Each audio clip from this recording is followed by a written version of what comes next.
اعوذ باللہ السمیع العلیم من الشیطان اللعین الرجیم بسم اللہ الرحمن الرحیم وبہ نستعین وصلی اللہ علی سیدنا محمد وآل بیتہ الطاہرین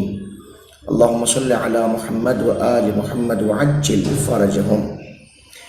ناظرین محترم، السلام علیکم ورحمۃ اللہ تعالی وبرکاتہ۔ آپ حضرات کی خدمت اقدس میں باب طہارت کا آغاز کیا گیا تھا اور اس سلسلے کی 2 ویڈیوز آپ کی خدمت اقدس میں 2 درس آپ کی خدمت اقدس میں پیش کیے جا چکے ہیں۔ آج یہ باب طہارت کا 3را مرحلہ آپ حضرات کی خدمت اقدس میں پیش ہے۔ مجھے امید ہے کہ آپ حضرات خاطر خواہ فائدہ اٹھا رہے ہوں گے اور یہ بھی امید ہے کہ اپنے تمام دوستوں اور احباب کے ساتھ میں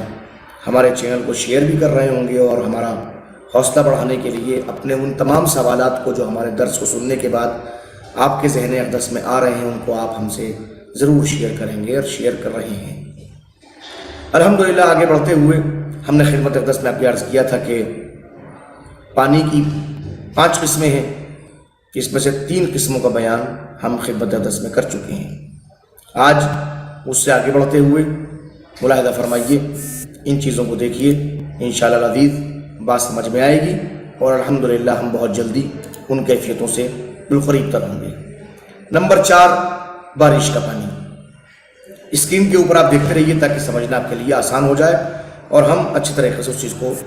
ڈیفائن کر سکیں، سمجھا سکیں۔ بارش کا پانی وہ چیز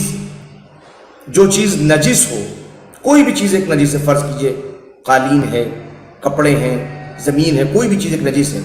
اور اسے ایسی جگہ پہ رکھا ہوا کہ اس کے اوپر عین نجاست نہیں ہے۔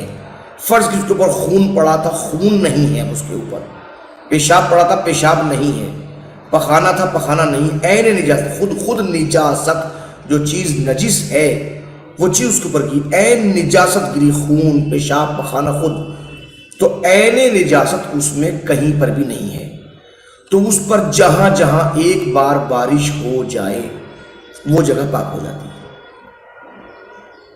سمجھنے بارش کا فائدہ کیا ہے؟ لیکن اگر بدن اور لباس پیشاب سے نجس ہو جائیں، سمجھیے گا،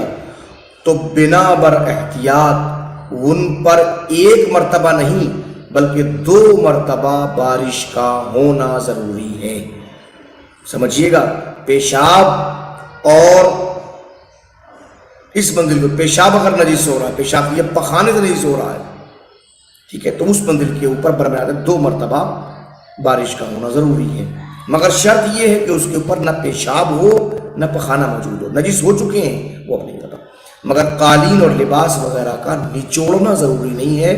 اگر بارش 2 مرتبہ ہو گئی ہے تو کافی ہے، 1 مرتبہ ہوئی پھر رک گئی، دوبارہ پھر ہوئی پھر رک گئی، کافی ہے، ٹھیک ہے نا؟ محسوس فرمایا آپ نے، کیونکہ 2 مرتبہ اس کے اندر پاک ہونا ضروری ہے۔ آئیے مزید دیکھیے کہ اگر بارش کا پانی عین نجس پر برسے، نہیں خود پخانہ پڑا ہوا ہے اس کے اوپر پانی برس رہا ہے، پیشاب پڑا ہوا ہے پیشاب کے اوپر برس رہا ہے، یعنی وہ خود عین نجس ہے، کوئی نجس چیز نہیں جو پیشاب سے نجس ہوئی ہے یا پخانے سے نجس ہوئی ہے، عین نجاست کے اوپر پانی برس رہا ہے اور پھر دوسری جگہ چھینٹیں پڑ رہی ہیں۔ پیشاب کے اوپر پانی برس رہا ہے، چھینٹیں دوسری جگہ پڑ رہی ہیں، لیکن عین نجاست اس میں شامل نہیں ہے۔ جو چھینٹیں پڑ رہی ہیں وہ پانی کی پڑ رہی ہیں، نجاست کی نہیں، اور نجاست کی بو، رنگ اور ذائقہ بھی اس میں پیدا نہیں ہو رہا ہے، تو وہ پانی پاک ہے۔ مگر یہ بارش کے ہوتے ہوئے کا مرحلہ ہے۔ بس اگر بارش کا پانی خون پر برسنے لگے اور خون پر برسنے کے نتیجے میں وہاں سے چھینٹیں اڑیں اور اس میں خون کے ذرات شامل ہوں یا خون کی بو موجود ہو، خون کا رنگ موجود ہو، خون کا ذائقہ موجود ہو، تو وہ پانی فوراً نجس ہو جائے گا، اس لیے کہ خون کے ذرات اس میں شامل ہو گئے ہیں، عین نجاست شامل ہو گئی ہے۔ دوسری بات، خون کا رنگ یا بو یا ذائقہ چونکہ شامل ہے، اس بنیاد کے اوپر وہ پانی نجس ہوگا، اور جہاں جہاں بھی وہ پانی پہنچے گا وہ جگہیں نجس شمار کی جائیں گی۔ اگر مکان کی اندرونی یا پوری چھت کے اوپر عین نجاست موجود ہو، یعنی کہ فرض کیجئے مکان کی چھت کے اوپر خون لگا ہوا ہے یا اندر کی سطح کے اوپر خون لگا ہوا ہے، تو بارش کے دوران جو پانی نجاست کو چھو کر اندرونی چھت سے ٹپک رہا ہے، ٹھیک ہے، یا پرنالے سے گر رہا ہے، ٹھیک ہے جناب علی، تو وہ پاک ہے، اس کو پاک شمار کیا جائے گا۔ لیکن جب بارش تھم جائے اور یہ بات علم میں آئے کہ اب جو پانی گر رہا ہے وہ کسی نجاست کو چھو کے آ رہا ہے، تو پانی نجس ہوگا۔ جب تک بارش ہوتی رہے گی اس وقت تک کا حکم کچھ اور ہوگا، جب تک بارش کا پانی تھم جائے گا، بارش رک جائے گی، اب معاملہ دوسرا شمار ہوگا۔ اب وہاں پہ معلوم ہے تو چونکہ بارش ہو رہی ہے تو عنوان دوسرا ہے، بارش ہو کے ختم ہو چکی ہے تو عنوان دوسرا ہے۔ آگے بڑھیے، اس بات کو ملاحظہ فرمائیے۔ جس نجس زمین کے اوپر بارش برس جائے وہ پاک ہو جاتی ہے۔ کوئی بھی نجس زمین ہو، بارش برسے گی تو پاک ہو جائے گی۔ اور اگر بارش کا پانی زمین پر بہنے لگے اور اندرونی چھت کے اس مقام پر جا پہنچے جو نجس ہے تو وہ جگہ بھی پاک ہو جائے گی، بشرطے کہ اب تک بارش ہو رہی ہو، بارش کا تسلسل ہے تو وہ جگہ پاک ہو جائے گی۔ ملاحظہ فرمائیں۔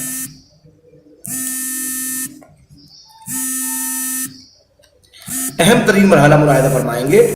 کہ اگر بارش کا پانی ایک جگہ جمع ہو جائے، خواہ ایک کر سے کم ہی کیوں نہ ہو، بارش برسنے کے وقت وہ جمع شدہ پانی کر کا حکم رکھتا ہے۔ کر سے کم ہے مگر چونکہ بارش ہو رہی ہے، اس کا اتصال ہے بارش سے، یا اس بنیاد کے اوپر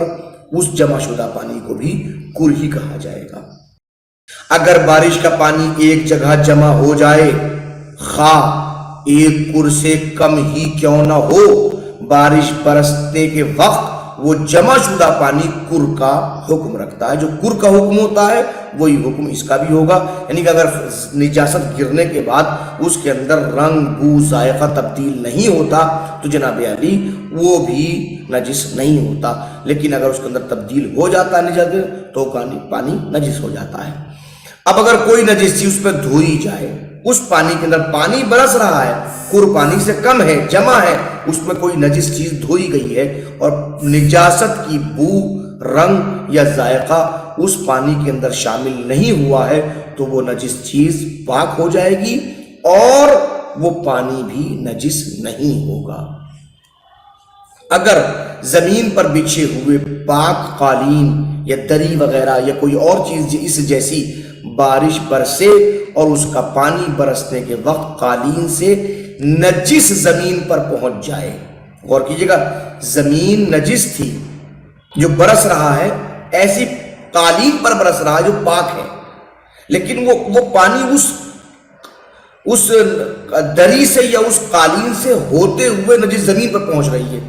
تو قالین نجس نہیں ہوگا ایک بات، اور زمین اس کے نتیجے پاک ہو جائے گی۔ انشاءاللہ ہم سمجھتے ہیں آپ حضرات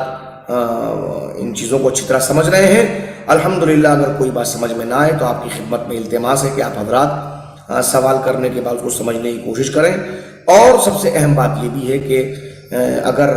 اس مرحلے کے اوپر آپ کو احساس ہو رہا ہے کہ اس مسئلے میں آپ کے مجتہد کی کیا رائے ہے تو آپ ہم سے دریافت کر سکتے ہیں، کامنٹ کر سکتے ہیں اور ہم سے رابطہ کر سکتے ہیں۔ امید ہے کہ ہمارے تمام ہی چینلز کو اپنے تمام دوستوں میں اور احباب میں شیئر کر رہے ہوں گے، اور انشاءاللہ آپ تمام افراد گھروں کے اندر اپنے نوجوان لڑکے اور لڑکیوں کو اور اپنے بچوں اور بچیوں کو ہمارے چینل کی طرف ترغیب دلائیں گے اور ان ویڈیوز کو دکھانے کی کوشش کریں گے تاکہ الحمدللہ